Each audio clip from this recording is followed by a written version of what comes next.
Welcome, guys, to How the Frack We Got Here, a show that takes the news and events of the week and try to make sense out of it all.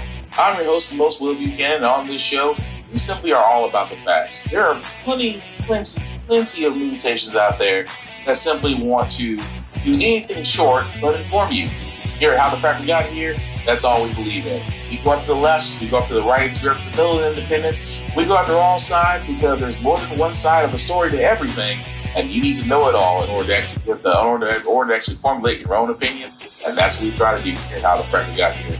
Thanks for listening, and hold on. It's going to be fun. All right, guys. Today's date, January 11th, 2023, and this is How the Frack We Got Here. I'm your host, the most Will Buchanan. On How the Frack We Got Here, we do take the events of the week and try to make sense of it all. Before we get started, guys, we are a news podcast, which means that sometimes, and I mean sometimes, we do try to watch our language, but sometimes words do fly at the same time, guys. There may be things that might be shown that might be too intense for younger viewers, but viewer discretion is advised. So, how do we start off the second week of 2023? Second week of 2023. Sorry, it feels like it's already been a month.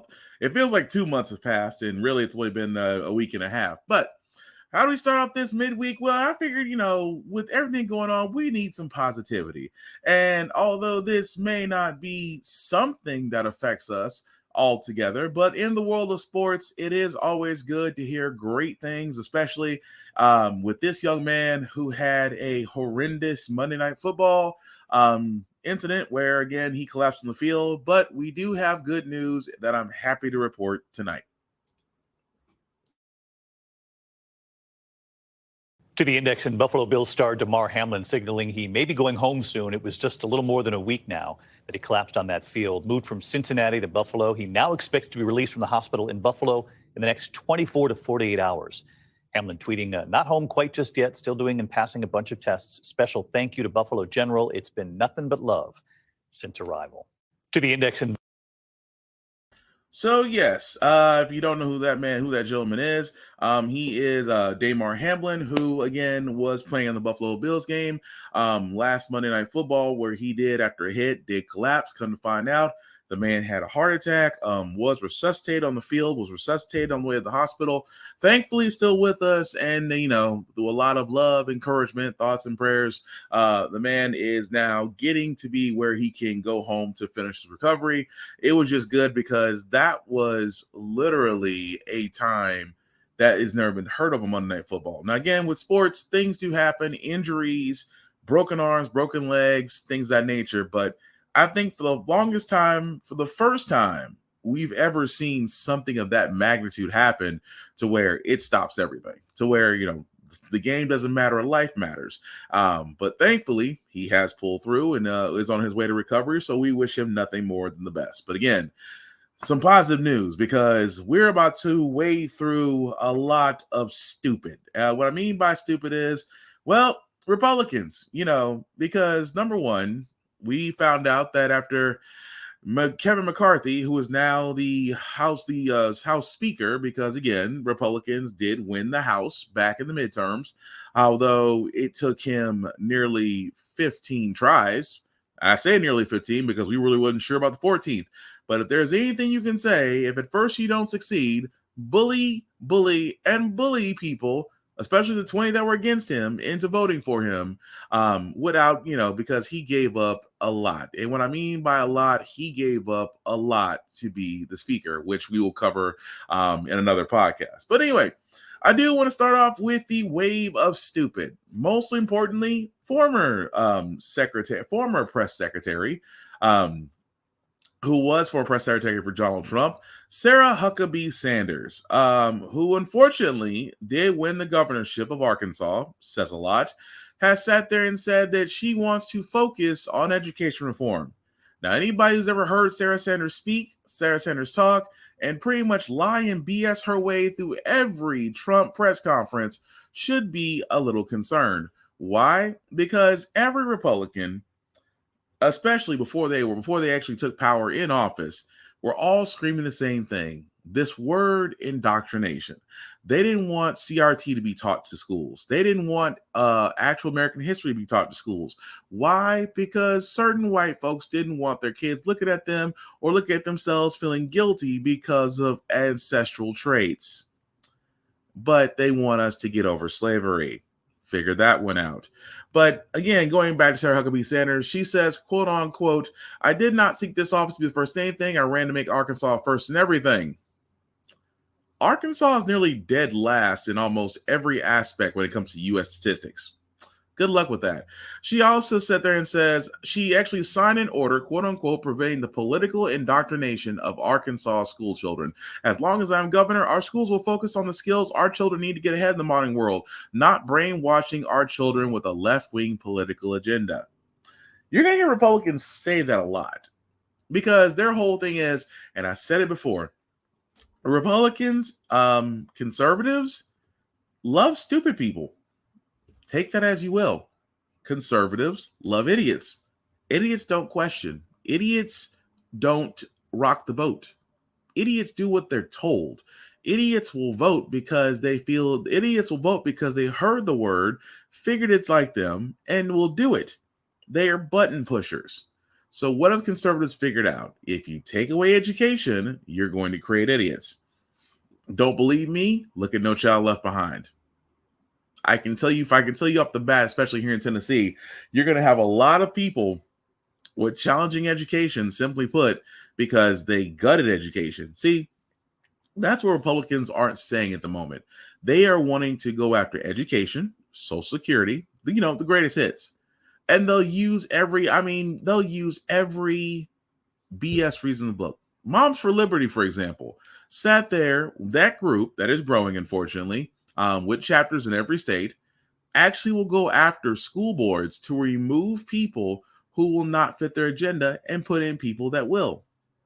You got to remember, in the South, most of these states have a law against CRT, which for reasons beyond my comprehension make no sense, considering that CRT has never been taught in schools. It's a law school. It's a law school class.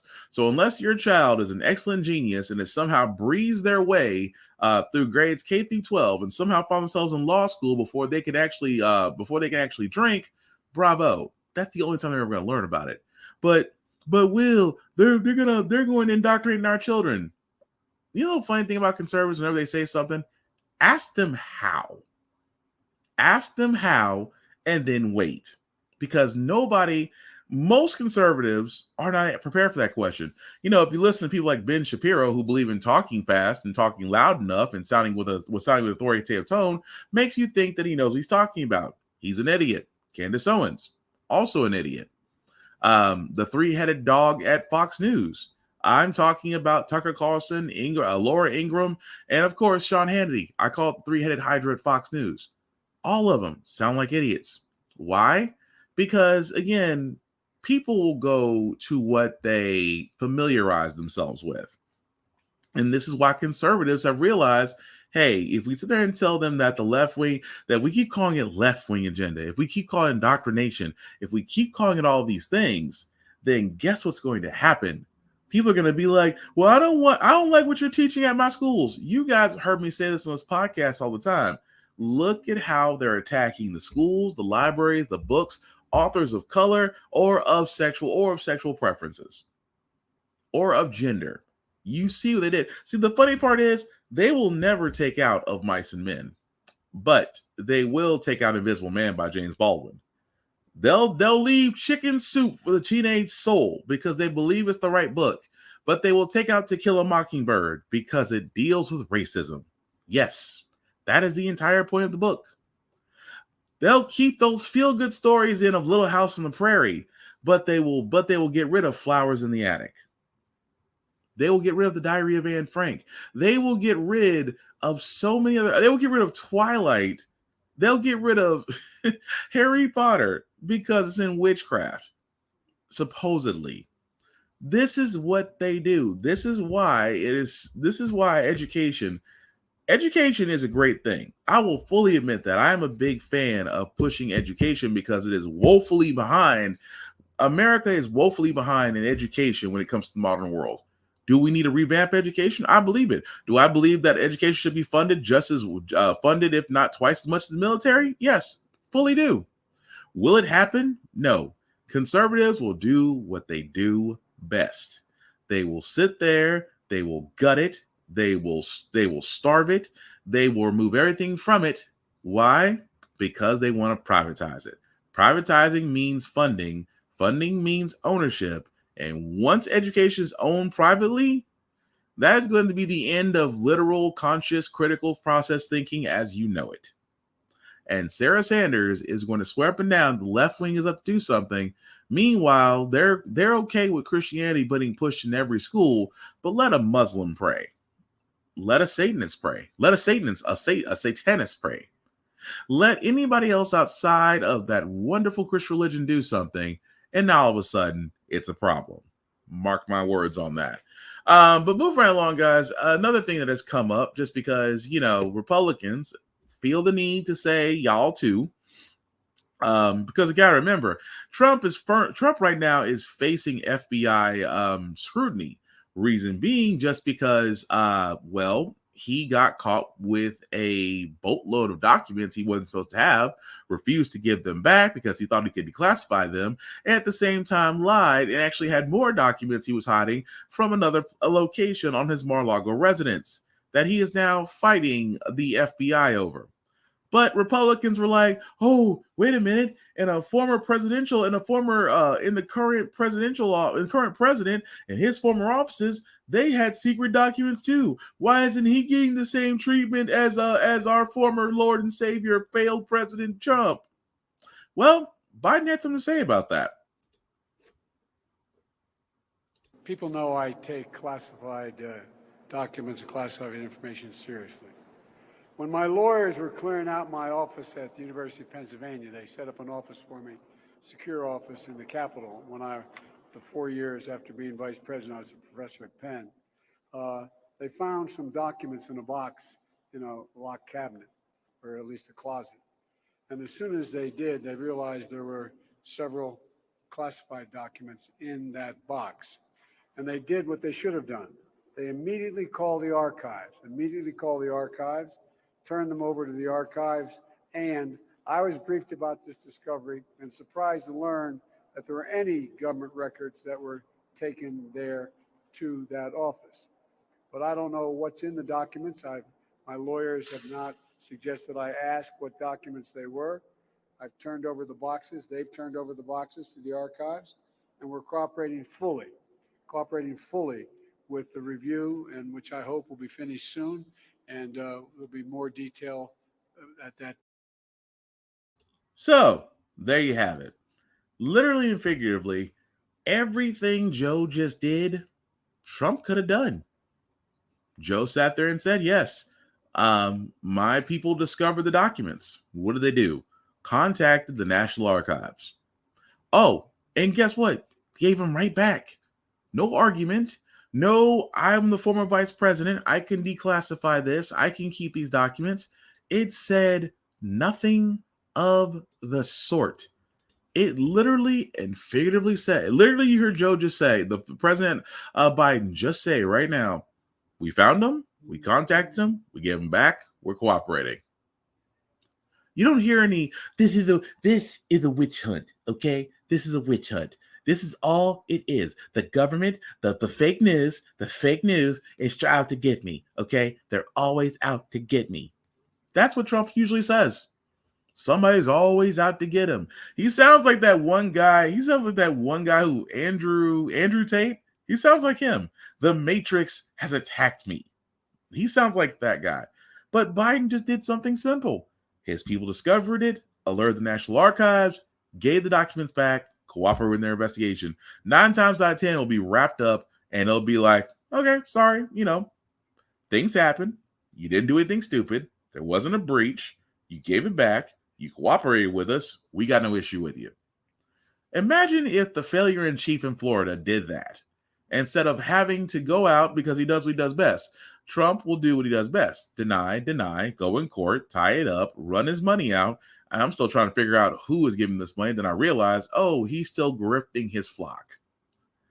Because again, guys, All he had to do was get the documents back. Biden just did that, and he's having very little trouble. He is moving right along being the president. Meanwhile, Trump may be facing the violating the Espionage Act, which that comes with hefty penalties. But again, Trump's already facing a multitude of lawsuits in his stead, and if you're his lawyers, it is Christmas early from those billable hours. But I just find it interesting because Republicans are trying to make this, especially on Fox News, a Me Too moment when it's just like, no, it's not. Biden's not fighting. He's not trying to stand and say he can declassify evidence.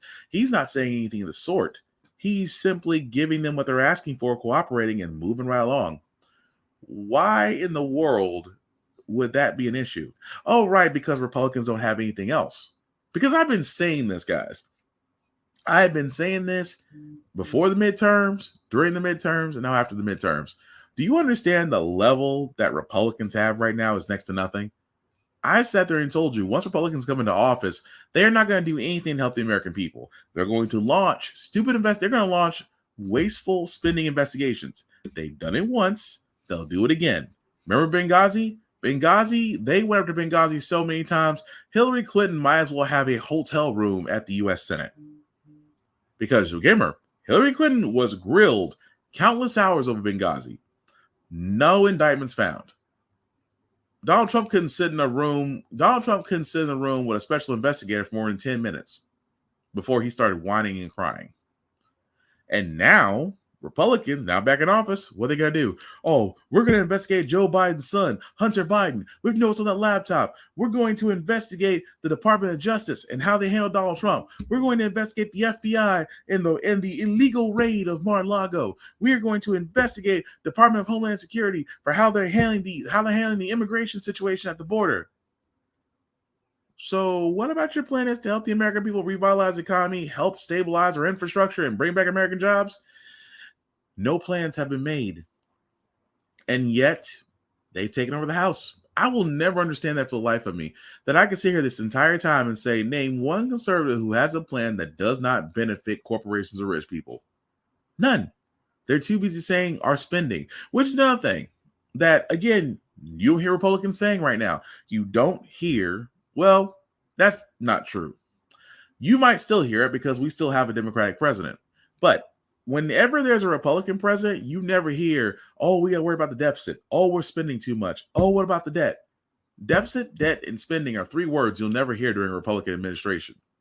But there are definitely three words that every Republican will say during a Democratic administration. Oh, we're spending too much. Oh, the debt ceiling. Oh, we need to cover our spending. We're on a spending spree. Now that they're in the House of Representatives, which can launch several investigations, you will hear a lot of that, and you will see a lot of time wasted. And again, I've always said this best: if we truly want to change how our government is ran, then I said it once and I'll say it again.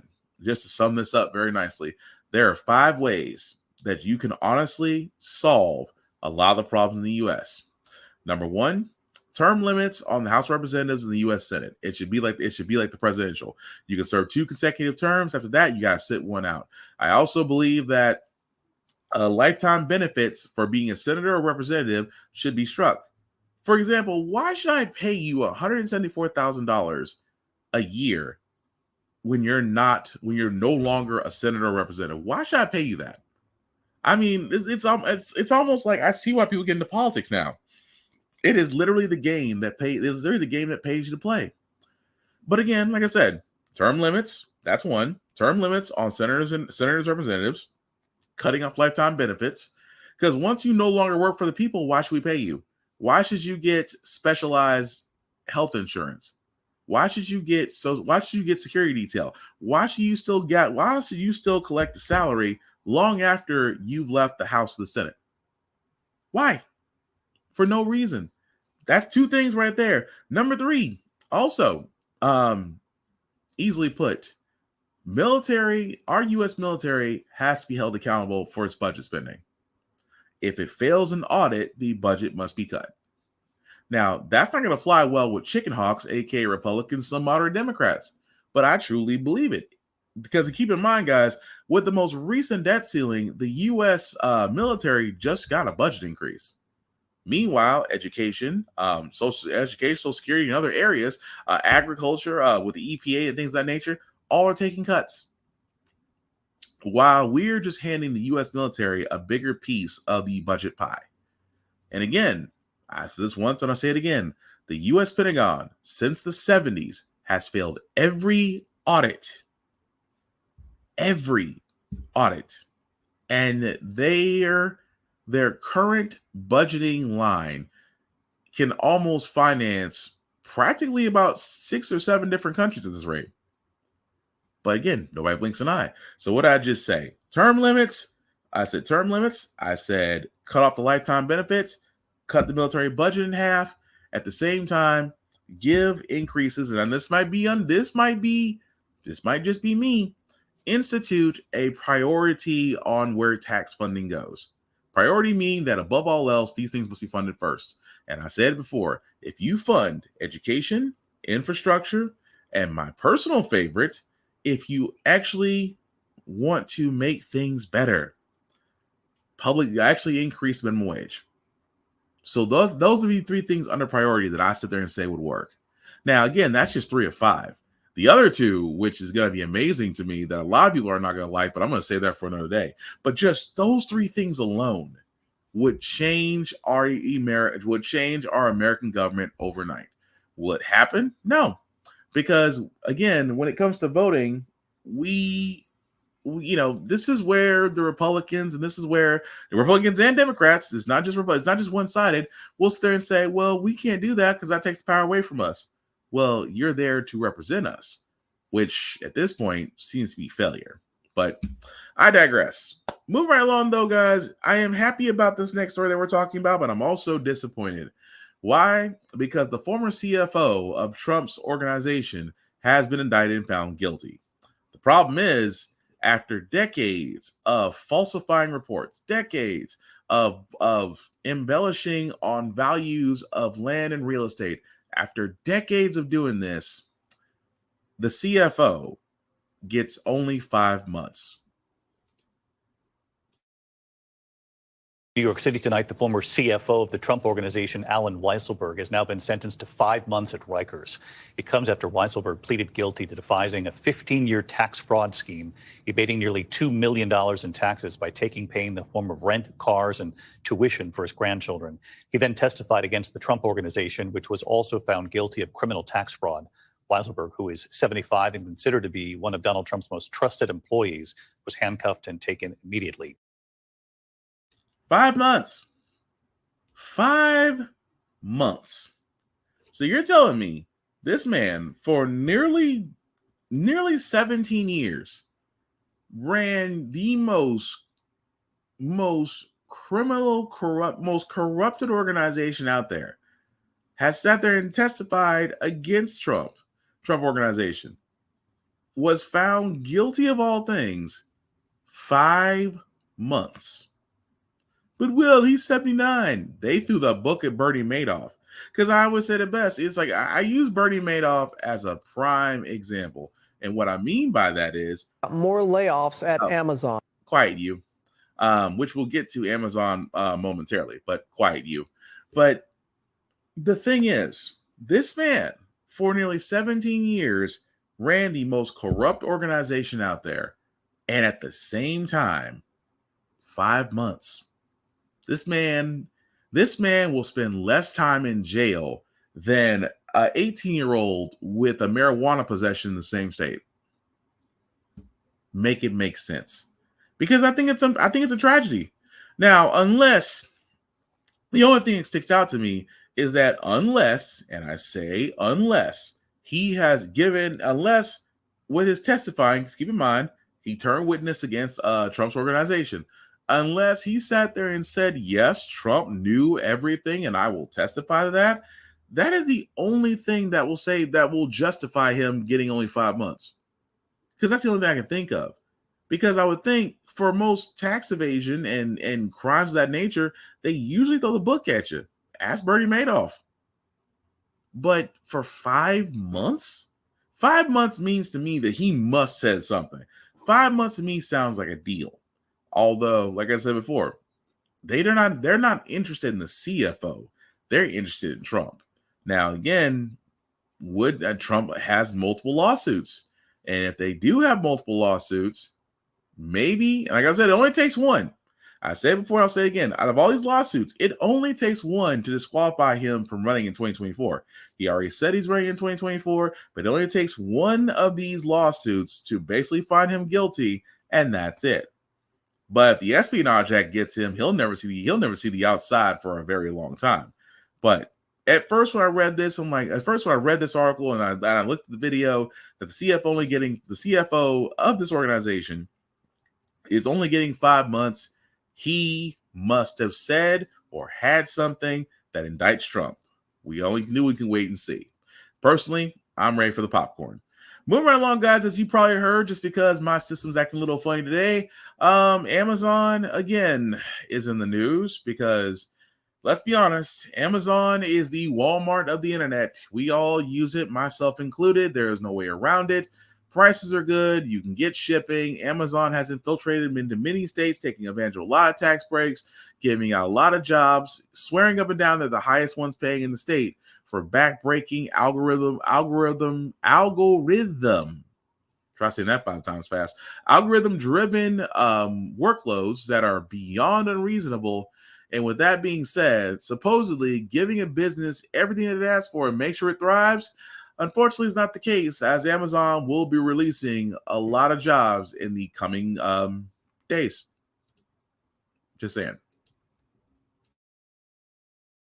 Turn now to news overnight about more layoffs at Amazon. 18,000 jobs. Our chief business correspondent, Rebecca Jarvis, joins us to break down what the cuts mean for the job market and the economy. Good morning, Rebecca. Good morning to you, Robin. And Amazon is one of the largest employers in the country, and they announced, as you say, overnight that they will cut more than 18,000 jobs. Salesforce also announcing its plans to eliminate 10% of its staff, impacting over 7,000 employees. And they both join a long list of tech companies, including Netflix, Facebook parent Meta, and Lyft, who started laying off employees last year. And there's a reason that so far this has mostly impacted the tech industry. These companies supercharged their hiring during the pandemic, envisioning a future where consumers would act the same, spend the same, and want to buy the same stuff, even if they were no longer stuck at home. And that is not the case, as you probably know as you're watching this. So far, we have not seen a major spillover impact into the broader economy. Jobs in other industries haven't suffered, but that's something that we're going to be watching for when the government releases its monthly jobs report. Okay. So yes, Amazon will be in the coming days laying off 18,000 workers. Keep in mind, Amazon just last year laid off close to 10 to 15,000 workers. So we're now up to at least estimated 28,000 jobs lost. And again, this comes from the part to where we sat there and said, you know, a lot of conservatives out there were all saying, well, we give these job people all the benefits, all the tax breaks, they create jobs. The largest online e-retailer in the world just turned around and did another wave of layoffs. Make it make sense, conservatives. See, this is why I always sit there and say the whole Reaganomics thing, you know, we're going to keep on filling up the top because eventually it has to spill over, trickle down economics. It's bullshit. It doesn't work. It's never worked. But conservatives will swear by the God that is Reagan that it works, and it doesn't. If anything, we should kind of be mad at Reagan because before Reagan decided to take a look at things, college used to be free. Yeah, you can go to college for free before Reagan. Before Reagan realized, oh, we can't have too many progressive thinkers out there. What will that do for the future of the soul of America? We're going to have to start putting prices on this shit. That's what Reagan did. Reagan and his administration did. But what does that got to do with it? What does that got to do with conservatives? Conservatives will sit there and say, well, that's the cost of doing business.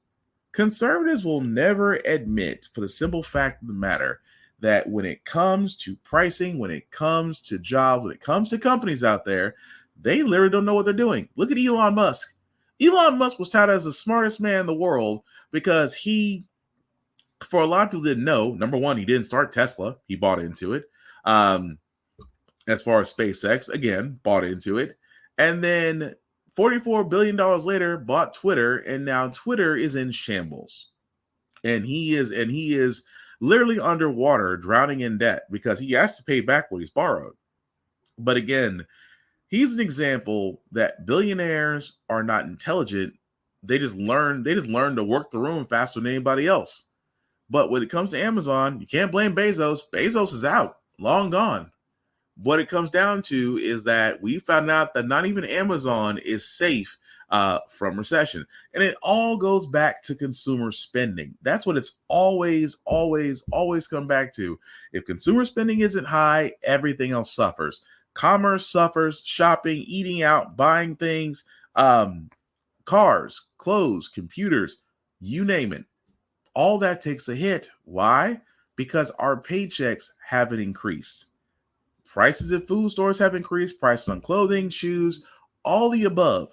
Baby formula, just to give you some relevance, has increased, but your paycheck is not. Minimum wage is still $7.29. In 2023, we haven't had a wage increase since 2009. So it's like, what more do you need to know that these companies like Amazon are all starting to feel it? And so what does Amazon do? Oh, we must keep our bonuses and keep our things for our shareholders. So let's get rid of the low-hanging fruit. Because you know why? Because come next quarter, there'll be a massive hiring again by Amazon. And because, again, they're touting day one benefits, they're touting the highest pays in the state, wherever you may live. And for a lot of people, you gotta make the bills. You gotta meet the bills. You gotta keep that roof over your head, food in your place, especially if you have children. I get it. But what a lot of people don't get, and I've said this before, if you really want to change things, you have to give the money back to the people. Because unfortunately, our market is built on consumer spending. It always has been. It's never been anything else but a volatile market. But as long as that dollar keeps getting spent, nobody cares about the house of cards until all of a sudden one or two start falling over. That's all I'm saying. But again, wading through the mud with conservative guys, because like I said, you want to know what conservatives are doing. I wish I could make this up. Republicans, this 118 Congress hasn't even had the ink dried yet, and they're already doing stupid things. Like, for instance, that one Republican is filing articles of impeachment against the Department of Homeland Security secretary. Why, you may ask? Because for the handling of the Mexican border, Title 42, which was the Trump era border to actually deny asylum because of COVID. And of course, the certain Muslim border, right? I'm not sorry, Muslim border, excuse me. The Mexican border, where again, we still have refugees that are coming in, not only from Mexico, but South American up, claiming asylum from war-torn countries and getting either told or no or being held at the border. Or if you're Governor DeSantis or Greg Abbott, you're going to bust them to the vice president's home and Martha's Vineyard. Why? Because those are sanctuary cities. And as Governor Ron DeSantis and Greg Abbott and a lot of people who have that same mindset think that we are not going to be sanctuary cities. Even in Tennessee, the idiot Governor Bill Lee said that Tennessee is not a sanctuary state. This is why I say Bill Lee needs to find a map, because the only thing that Tennessee and Mexico have in common is who's got the hotter sauce. That's pretty much it. But again, it amazed me so that these individuals, these Republicans, are starting to come out and do stupid stuff. That they're going after the current Congress, or I should say, current Biden administrators, and trying to say we need to impeach him. Don't forget, Marjorie Taylor Greene wanted to do articles of impeachment against Joe Biden for something that had nothing to do with him. Why? Because again, somehow Marjorie Taylor Greene got reelected. Whether it be crazies or people who believe in QAnon just as her, will do stupid stuff. This is why I say this is a dangerous time, because Republicans are not here for American people. They are here to disrupt, dismay, gut it out, and privatize everything, because that works out in their favor. But again, we shouldn't be surprised. That's just the tip of the iceberg. We don't even know what next week or what February is going to bring.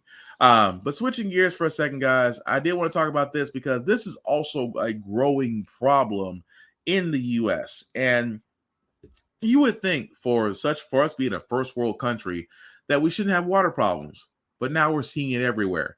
We're seeing it in Flint, Michigan. We're seeing it in Jackson, Mississippi. We're even seeing it now in Baltimore. And there's one commonality I want to point out after this video.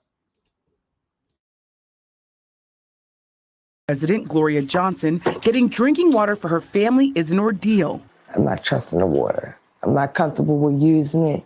I'm not comfortable with them drinking it. Every month, the mother of two buys bottled water and boils gallons from the tap for her family to drink, cook, and brush their teeth. It's frustrating because we got to keep up with this every single day on a daily basis.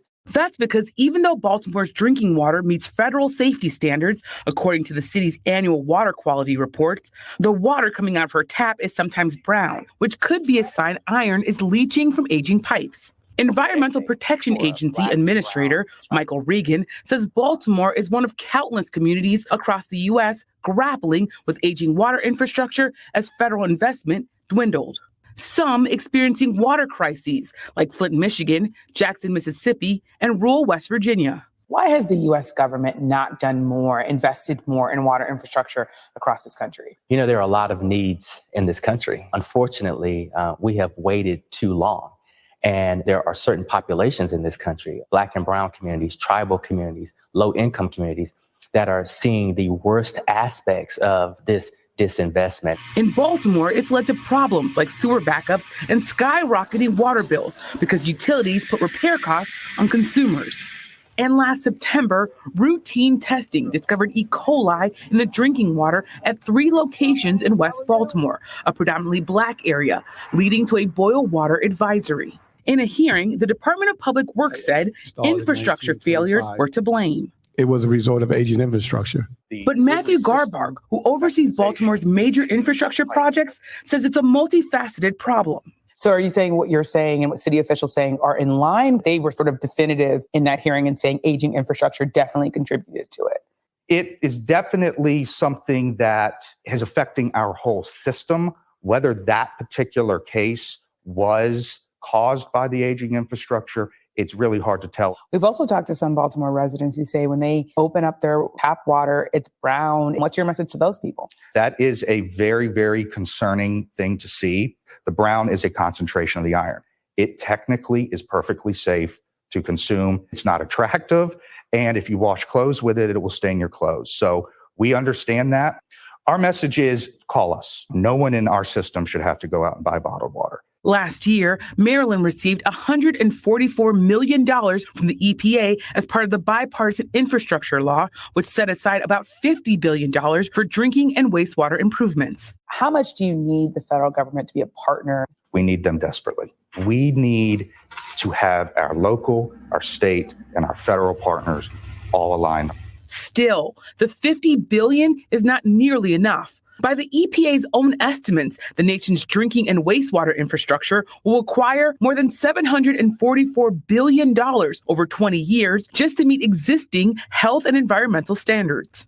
The resources that we have from Bill are just a shot in the arm. There's a huge resource gap here. A gap that people here are left trying to fill themselves. We are really struggling. We're crying out for help. Help the EPA says it's working to provide. Water systems have been failing our communities. It's time for government to step up, and that's what we're doing. As a mom, all I can do is be the best I can be. Yamiche Alcindor. Okay, so a lot to unpack there. Why? Because, again, I'm pretty sure you guys have come to this conclusion already, but I feel like I got to say it. Flint, Michigan, Jackson, Mississippi, Baltimore, Maryland. What do all these 3 places have in common? Predominantly black diversity areas, all having water issues. Now, again, if we're supposed to be working on infrastructure, as Biden was touting, I'm in full agreement of. I live in Tennessee. Let me tell you something if you guys don't know. In Kentucky, there is a dam called the Wolf Dam. Now, all Tennesseans know about the Wolf Dam just because that dam holds back a lot of water. Kentucky Lake, actually. So, in the event that that dam ever broke, Nashville's a pool. It's Nashville's low level valley. So, if the Wolf Dam in Kentucky ever broke, Nashville's a pool. And it wasn't too long ago that the Army Corps of Engineers was like, we probably need to fix this dam in case this thing actually breaks. Because there was some times where you can see water coming out of the dam and it's like, oh crap, this may actually happen. Why am I saying this? I'm saying this because infrastructure is a big deal, not just in water, not just in electrical, not just in internet services, all the above. But where do you mostly see this? In diverse areas, which it's easily fixable. Which I know I know a lot of you guys are going, what do you mean it's easily fixable? Did you not hear did you not hear Will what they said? $744 billion. Yes. You want to know why I say it's fixable? $744 billion was given to the military in one bill alone. Nearly that amount that the U.S. military has received. Keep in mind, the U.S. military has received $1 trillion in funding. Trillion with a T. And you're telling me that the EPA said in order to fix the nation's infrastructure on wastewater and drinking water and those systems all combined will take nearly $744 billion? Why has that not been brought up? I know, again, Biden, when he was running a progressive agenda, really was pushing this, because I would think we keep talking about America needing a renaissance, if you will. We keep saying that. Sounds like a perfect renaissance to me. Spend the next 10 to 20 years upgrading America. We need plumbers. We need electricians. We need welders. We need construction workers. And to think that right there is the missing market that America needs, not being touted. Why is that? I mean, we need steel, we need wood, we need concrete. All these things would open up these markets and repairing America, not just the water, not just the wastewater drinking systems, but the bridges, the roads, buildings. I'm pretty sure in almost every part of America, you're probably going to find one or two roads that need to be repaired from potholes, because we are all tired of seeing them. I know in Tennessee we are. But it amazes me so that this is not being pushed. I hate to see families like that, where again, when you're stuck paying a utility bill and you're not getting what you paid for, you're getting paid with dirty water, and they're trying to tell you, well, technically you can drink it. I would be like that guy in Jackson, Mississippi, where he literally brought a bottle of that water to the meeting, put it in front of the city legislature and say, you drink it. I would love to be that guy, because they always kill me when they sit there and say, oh, well, I mean, it's technically safe. It's not safe, especially when you're a parent. When you're a parent, you have kids, safety is priority. And you're not going to convince parents that it's okay to drink water with a little bit of brown in it. That's why they're boiling the water. That's why they're buying bottled water, which is amazing, because, well, nobody shouldn't have to buy bottled water. Yes, they do. Why do you think bottling companies are making billions off this? Why do you think companies that bottle water are having record-breaking profits right now? It's all connected. When there is a crisis, bottled water gets purchased. When there's natural disasters, bottled water gets purchased. When going back to Flint, Michigan, where the government purchased bottled water to give to its citizens, somebody had to pay the bill in order to get the water there. So not only on top of that I'm paying for dirty water, which again, if you guys haven't noticed, them utility bills are spiking high. People in Houston are still fighting that. Still fighting electricity. Because again, Texas is on its own grid. Figured that one out. And now you have Jackson, Mississippi, which again we talked about. We talked about those guys fighting water bills that are coming in at $2,000, $3,000, as high as almost $8,000. Because how is it legal? How is it constitutional? How is it legal that utility companies can push on the cost of repair to their consumers? A city mandated utility is somehow charging its constituents for its repairs. And if constituents are paying for repairs, why hasn't the water services improved? That's the question I would ask. But again, I feel like this would be a perfect time. I'll even give the Republicans this. I know it won't happen, but I'll give the Republicans this. If Republicans turn around and sit there and say, we need to institute a bill yesterday to get this money out to repair America's infrastructure, even from a conservative's mouth, with that bill doing exactly that, very few people would argue. I don't expect that from them. But in the event that it did happen, I mean, hell would freeze over, yes, but I'd be more inclined to listen to them. But the problem is, it is amazing how these problems are so apparent, and that if we're able to give Ukraine money, keep in mind, we gave Ukraine nearly $45 billion in foreign aid. We still give Israel, we still give the holy city of Jerusalem, Israel, we still give them sons of bitches $30 billion every now and then. We still give foreign aid out, and yet our own people are suffering. But politicians only listen to you when it comes to midterms and administrations. See, this is why I know off the bat, when it's me, if I ever had the chance to actually speak to an elected official, I know I would have to cuss, but I would ask them straight. I would ask them the hardest questions. Like, for example, if I ever got the chance to interview Governor Bill Lee, I would ask him, what measures do you think actually helped Tennessee? And look at him trying to figure out something positive, because there is nothing positive from his administration. But keep in mind, this is simple. America's infrastructure needs to be upgraded. Jobs and funding can fix that and turn our economy around. The problem is, why isn't nobody talking about it? But speaking of things they are talking about, because we all know, speaking of student loans, Biden's student loan plan is in flux as it's going to get heard from by the Supreme Court. But at the same time, they are the Biden administration, along with the Department of Education, are suggesting a different alternative to the ongoing problem. And yes, somehow, some way, they still think this is a good idea. Biden administration pushing forward to change federal student loan regulations. It is announcing a new plan that would lower or pause payments for some Americans. Joining us now, CNBC Tech co-anchor Deirdre Bosa. Deirdre, good to have you with us. So how do these proposed changes differ from the administration's student loan forgiveness plan? We heard so much about that, watched a lot unfold, but currently it's being held up by the Supreme Court. Yeah, good question. Now, the justices, they are considering the administration's effort to cancel up to $20,000 in student debt for some borrowers. The rule announced today affects income-driven repayment plans that limits monthly payments based on how much money the borrower is earning. Now, in general, it would lower or even eliminate those payments for people enrolled in the plans and forgive the balance of loans entirely after 10 years. So that's a reduction from the current 20-year limit. The bottom line here, guys, some community college students, they won't have to make any payments at all. Okay, so before we get to that story, guys, and apologize, my system is kind of fighting me today. So yes, this is Biden's next plan, since his student loan plan is being held up by lawsuits being heard by the Supreme Court. They have decided that, along with the Department of Education, that income-driven repayment loans, as they have stated, if you know what they are or don't know what they are, pretty much it's a way of actually battling student loan debt.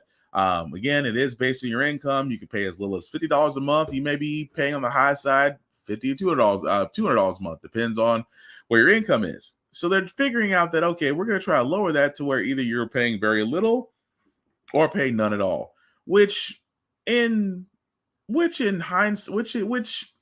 paper sounds great. But you know what else sounds great? Just cancel the debt. Just cancel it. And I say this all the time because a lot of people go, well, I went to college, I took out loans, I worked a job, I busted my butt and I was able to pay it off, or my parents had money, or I got left to trust, or I had an asset that I could sell and I got myself out of debt. Why can't you? Because we're not you. We're not in the same situation. That's why. If you're able to pay off your student loan debt, I'm not knocking you. Bravo, great for you. But there's still 20 plus million Americans out there who will probably never see the end of the light of the tunnel, because again, student loan debt is not just debt. It is a albatross, because it ties in your debt to income ratio. For all those that are fans of credit and credit scores, you have heard debt to income ratio a lot. And if student loans takes up a majority of that, it prevents you from doing a lot of things. Prevents you from getting a car, prevents you from getting a job, prevents you from owning a home, has you stuck in an endless cycle of paying only the interest and not the principal, so you may never see the light of day. Student loans is a predatory system that for some odd reason still goes unchecked. But with Biden's plan, though, yes, on paper it sounds great, but I had to ask this question: why, after 10 years that you have to roll around. 10 years, you know what that sounds like? I'm not gonna lie. 10 years of paying on an income-based student loan for 10 years that the rest of your debt gets forgiven. So for 10 years, you're making payments, but why does that sound like bankruptcy with payments? That's what that sounds like to me. That sounds like, for all those that don't know, bankruptcy in its entirety means that you write off all your debts, but for 7 years or 7 or 10 years, depending on which chapter bankruptcy you file, it's like getting the scarlet letter on your chest that anybody that ever runs your credit sees bankruptcy. Oh, so you had a discharge bankruptcy, huh? Whenever you hear that, you might as well go ahead and walk out wherever you at. You ain't getting it. Car, house, whatever, you're not getting it. But that's what it feels like. But for 10 years of paying off student loans on an income-driven base plan, the debt gets forgiven. I've never understood why 10 years. Why should you have to make somebody walk that long walk for 10 years and it goes nowhere? That's what I really want to know. But don't get me wrong, I'm not mad about this plan. That yes, there are some students, there are some people, some former students who have student loan debts may have low payments, may not have payments at all. That's all well and great. But I go back to my original position I had about this when Biden did finally say he was going to do something. There are multiple PPP loans out there that have been taken by individuals, corporations, and those who are way more well off than me.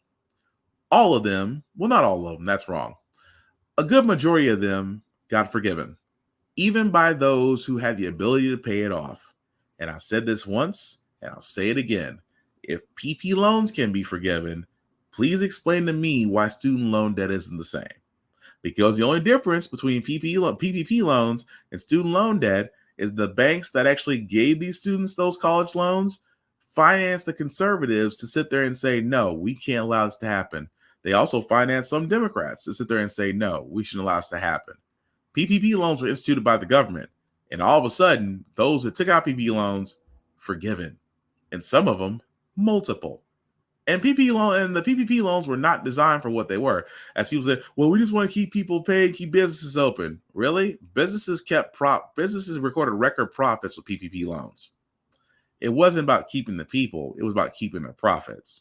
But again, Biden, as much as you keep on saying you're hopeful about your plan and trying to make adjustments, trying to help the American people, do the right thing. Cancel the debt. Again, PPP loans get forgiven all the time. Why can't student loans? All I'm saying.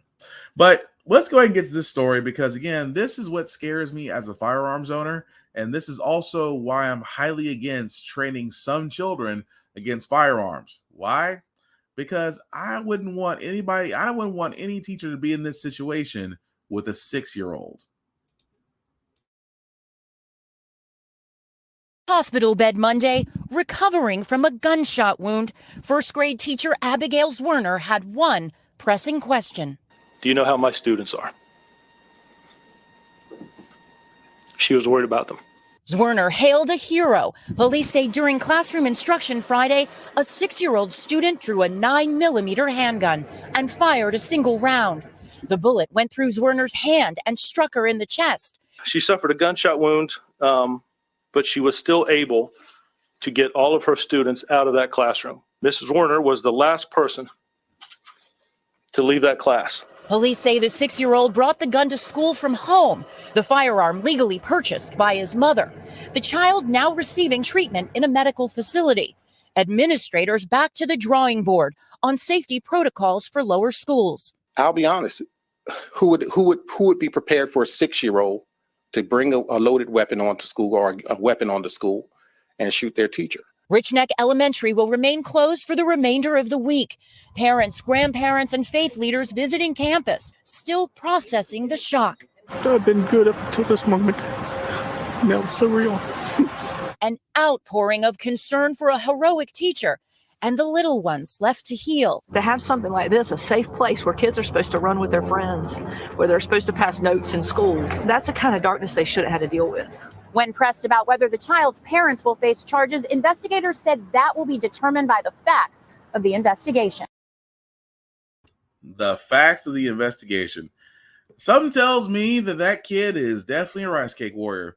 But no, it's the whole thing, guys. Again, nobody ever expects this. But here's what I say. And again, before gun nuts or homosexuals get their panties in a twist, I'm a gun owner, okay? But I also worry.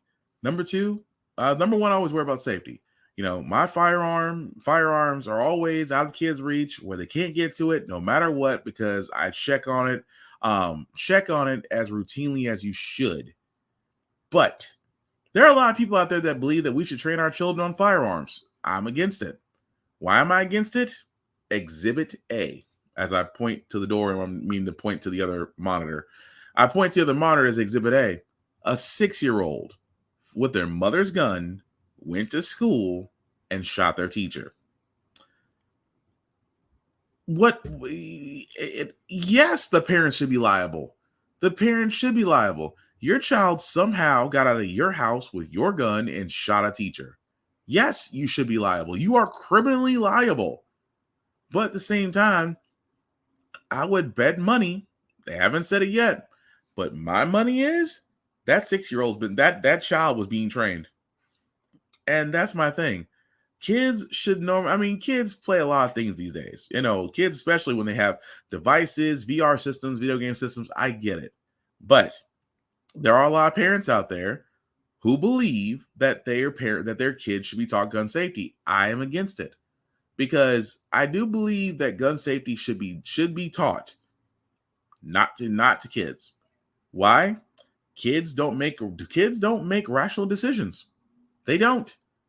And I say this all the time because you got to think knowledge is just as dangerous as a weapon, because whoever is wielding that knowledge can be helpful or can be dangerous. In my opinion, teaching gun safety to kids is dangerous. Why? Because now that child is armed with knowledge. Now that child may know the location of something. Now that child, because of someone else's neglect and someone else's lack of responsibility, could possibly lead to injury or another person's loss of life. So yes, the mother and father should definitely be held accountable, 100% so. Because just like the superintendent said, it's one thing to prepare for shooters coming on campus, but what if the shooter's 6 years old? Nobody. I mean, unless you're going to put a metal detector and start scanning kids with metal detectors under 6-year-old coming into school, how else will you know what they're carrying? Because that's what it is. It's as a person that does security and risk all the time, the one thing that I keep on saying, you can be prepped for everything, but you can't be prepared for everything, because you cannot account for any and all situations. You can only do the best you can and mitigate the rest. And nobody would have expected a 6-year-old to come packing and shoot a teacher. Nobody. But at the same time, I'll be looking at that 6-year-old and I'll be looking at those parents, because somewhere along the lines, a lot of balls got dropped. But again, wouldn't be surprised that 6-year-old, because again, they didn't release his name. He's a minor. They can't report it. But I'll bet money he is every bit the opaque group that I believe he or she may be a part of, because they didn't say it was a he or a she. But we'll follow that story as it develops. The last story I got, guys, before we get to our feel good segment, I keep telling you guys all this, that when it comes to jobs, yes, there are plenty of jobs out there, but the thing about it is those jobs don't have the wages that a lot of people expect. So therefore, people are finding bigger things. I told you guys it was going to affect all job markets. And again, we see another strike in a spot where we absolutely positively cannot afford to have a strike. But for these women and men in this profession, I understand. Nurses from 2 New York City hospitals have now walked off the job. Contract talks broke down between the hospitals and the New York State Nurses Association. The strike is forcing the hospitals to divert ambulances, to transfer patients, and to postpone non-emergency surgeries.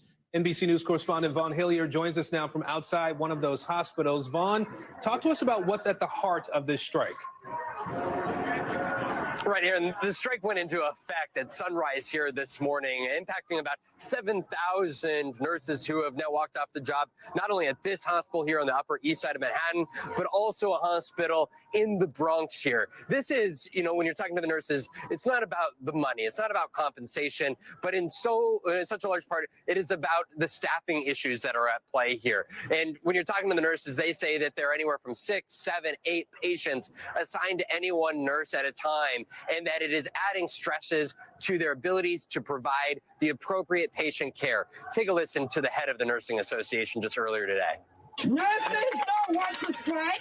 No. We would rather be inside, taking care of the patient, but safely, in a safe manner, not the condition they have us working for the past 5, 10 years. Enough is enough, Sinai. Now, Mount Sinai Hospital here in Manhattan says that they have offered the nurses what they say is a good deal. The governor of New York said that there should be an arbiter that comes in and works with the two sides. The Nurses Association turned down that offer and that suggestion from the governor. Right now, it appears that this is going to be potentially hours or even days ahead before these two sides come to an agreement. And that's what I wanted to ask you next, Vaughn. I mean, do we have a sense of how long this strike might actually last, or where the negotiations can quickly go from here? The struggle is that these negotiations have been going on for weeks here, and they even went way into the deep hours of the early morning here today. And, to a certain extent, surprising folks that ultimately it came to this. I was talking to one nurse who has been a nurse for 41 years here in New York City. She said this is her first time in her life that she has gone on strike.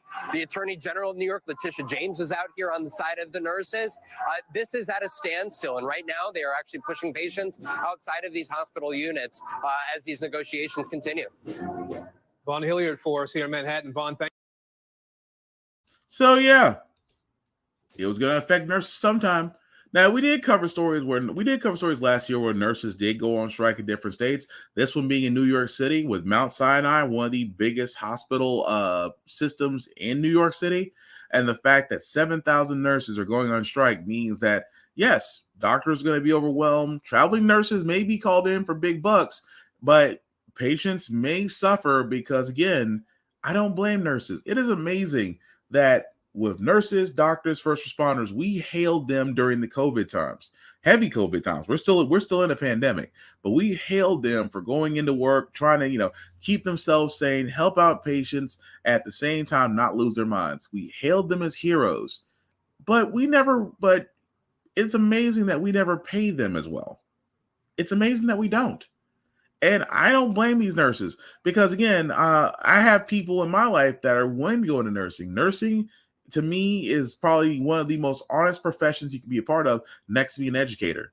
Because, again, those two professions have in common that, yes, they affect people, yes, they affect lives, and they are not being paid well. They are not being paid well enough. They're not. For what they're being asked to do, for the shifts they cover, they are not being paid enough. And that is the truth. So I cannot blame these nurses for going on strike. And it's amazing where they say, we gave these people exactly everything that Making some resolution. Sorry, guys. My system is fighting me today. But it's amazing where the opposite side turns around and says, oh, well, we gave these people everything, and so it shouldn't be an issue, right? Shouldn't be an issue. Because they believe what they feel. See, it's always interesting. And for all those who are employers and run companies, if you ever fall upon this podcast, I'm gonna be honest with you guys. It is amazing what you think is fair is really unfair or insulting to your workers. When you think, oh, I'm going to give you a 50-cent raise or a 10% or a 5% raise, that's taxes. No jive. When I was working help desk at IT, I had a manager turn around and tell me, well, we're going to pay you $1.50 more. After a year of working weekends, clearing out areas that I didn't have to be in, dealing with users that did not know a keyboard from a mouse, dealing with corporate executives who couldn't work projectors in conference rooms, dealing with equipment that was older than dirt, doing modifications that, technically we should have been paid for doing because of our skill set. and at the same time trying to keep our heads with every pizza party because they thought that was great for literally company morale. And during my performance evaluation, $1.50 is what this company thought of me. To pay me $1.50 more, pat me on the head, and say, "Good boy." Not a dog. That's what made me think. That's what made me think differently about the IT help desk so long ago. But at the same time, I see that with the nurses. Think about that in the nursing profession. You are asked to work 12, 14-hour shifts, deal with patients and their families, deal with doctors, deal with trying to get processing done, dealing with 100 different things. And at the end of the day, you decide to go lay your head down for a few hours just to turn around and do it all over again. Imagine you're an educator, that you have a classroom of children whose parents may or may not be involved in their lives, kids who are unruly, disrespectful, or maybe respectful, kids with learning disabilities that you wish you give more time to, but you have to give more, but you have to give equal, you try to give equal time to everybody, dealing with the school system, dealing with the principal, dealing with pay, dealing with sick kids. At the same time, if you're a teacher yourself that has a family, you got the other side of it too. Only to turn around and lay your head down for a few hours and then get back up and do it all over again.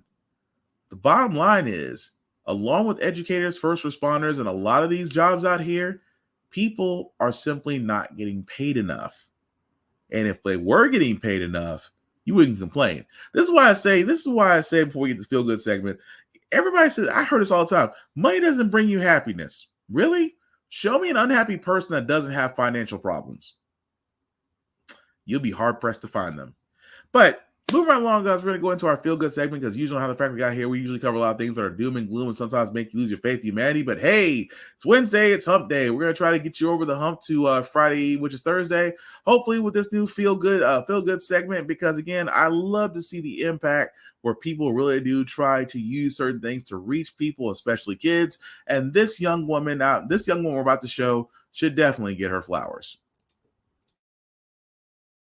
Many of us are making some resolutions to get in shape.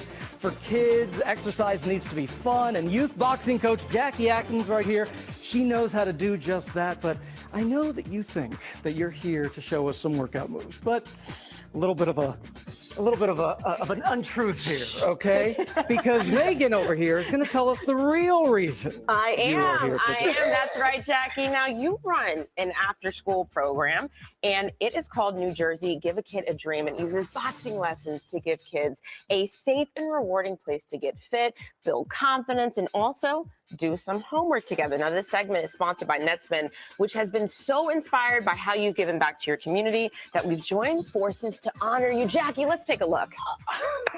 Before you were getting bullied. So what's going on now with the bullying? They're not hurting me anymore. Boxing scares away the bullies, doesn't it? Yes. Yeah. Coach Jackie is on a mission to make kids champions of life. Who are we? She takes kids who are from underserved communities and who are lacking discipline and skills and teaches them life skills through boxing. Trading her corporate job for boxing gloves to run New Jersey Give a Kid a Dream at Gleason's Jersey Shore Boxing Gym. Coach Jackie has a way of transferring kids from legal issues, social problems, into a nice style of really believing in themselves. Once they come here, it's like you could just see the peace come over them. And as we call her, she's an angel, kind of working, around us. No child is turned away, coming into spar, punch, and jab 3 to 4 times a week free of charge. Let's go, rock it right to the bow. With Coach Jackie's discipline and dedication, the boxing ring has become a safe haven, instilling confidence and investing in these young athletes' success. When I first came into the gym, I was going through an extremely hard mental battle with myself. I was in serious therapy, and every time I came through the door and saw Coach Jackie, all those problems, nothing else mattered. When I was matched with the internship, I was very angry going through the motions of just life. Like, this place gave me a purpose. Jackie gave me a purpose. When I first started, it was only a year since my father passed away. I was 12 years old. But this was my escape, and I was insecure at that time, and I'm not insecure anymore. I'm pretty confident in myself and who I am. Coach Speedy ran into trouble as a teen, eventually meeting Coach Jackie and never looking back, now training these young athletes. If it wasn't for Coach Jackie, I'm not sure exactly where I'd be. Maybe jail. It's hard to even imagine what it would be like without her. Thank you for molding me into the young man that I am today. Thank you. Thank you, Coach Jackie. Coach Jackie, oh, you are in tears right now. And let's go ahead and bring in a group of people who have been waiting backstage all morning long for you. We've got young people from the gym right here, members of the board, and they are bringing you those golden gloves. They wanted to be here to celebrate this moment and make it so special for you. Wow, guys. And Anthony, you're a member of New Jersey Give a Kid a Dream. We just heard what it was like for you to go to the gym. What impact has this had on your life? Give a Kid a Dream and boxing in general has had a huge impact on my life. I went from a kid that was severely depressed and upset all the time to having multiple sponsorships and being very successful. And I want to thank Coach Jackie because she severely, since I was a little baby, changed my life and molded me into the man I am till today. So on behalf of all of us and all the people that you've changed their lives, thank you. Jackie.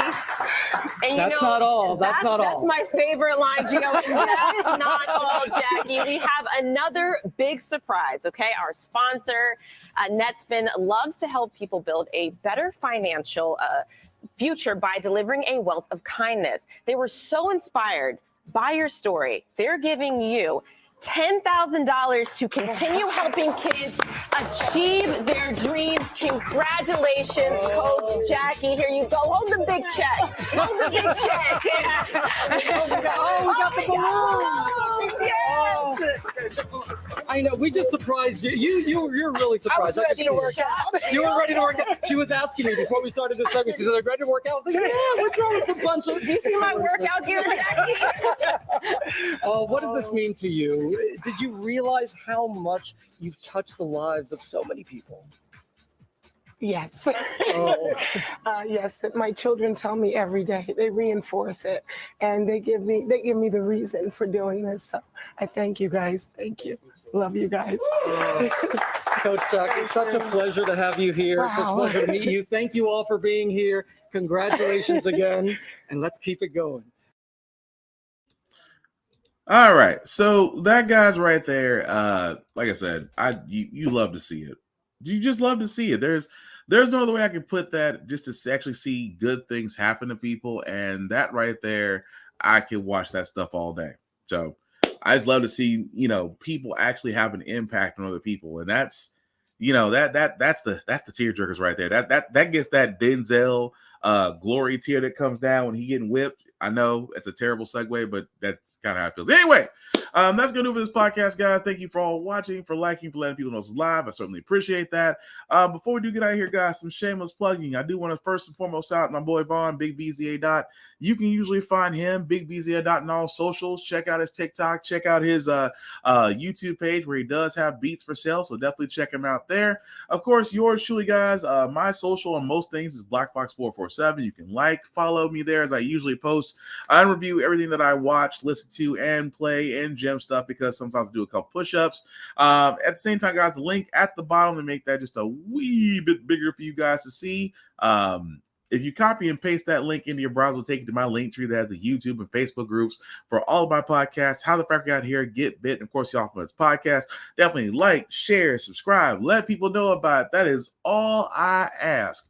Aside from that, guys, as we are getting toward MLK holiday, let's also remember one of the leaders of the civil rights movement. So, hey, take that time to relax, take that time to reflect, take that time to learn. Like I said, it's not always about work. I mean, we hear about work-life balance all the time, but take some time out for yourself. Take a day to relax, to unwind, decouple from the world for a little bit. However you choose to do it. No judgment. That's all I'm saying. Beyond that, if you are going to be traveling, guys, again, as I've noticed, The masks are back out. We apparently are cropping back up again. We've always been in a pandemic, but with COVID and its variants, RSV, and multiple other things going on out there, if you are traveling, you're going to be in high traffic areas, I highly recommend to wear a mask.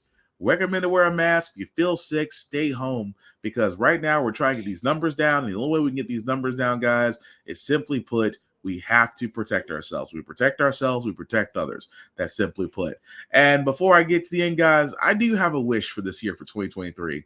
I wish for us to come together. I wish for us to unify. I wish for us to push each other. I wish for us to encourage each other. I wish for us to inspire each other. I wish for us to be better than what we were in 2022. And I'm not just talking my people of melanin. Everybody else can join the cookout too. Just simply put, as I usually say about following me, you can join, you can converse, you can talk. Simply put, don't be a creeper. We'll all be cool.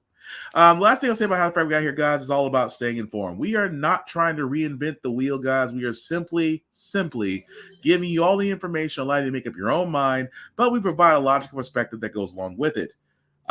We do a lot better as a society once we're informed. We're progressive, we move forward, we try to right the wrongs of our past by making decisions now that we should have done back then. Like electing our first black woman Supreme Court, electing our first black woman to the Federal Board of Governors, electing our first black 4-star military general in the armed forces. All great things. When we don't learn from history, we are doomed to repeat it. That's why we keep asking ourselves, why does everything go up with your paycheck? Why are we electing different politicians but still the same old game in Congress? And most importantly, how the Frack we got here. Thank you all for watching, guys. Stay safe, take care of yourselves and each other. We will all get through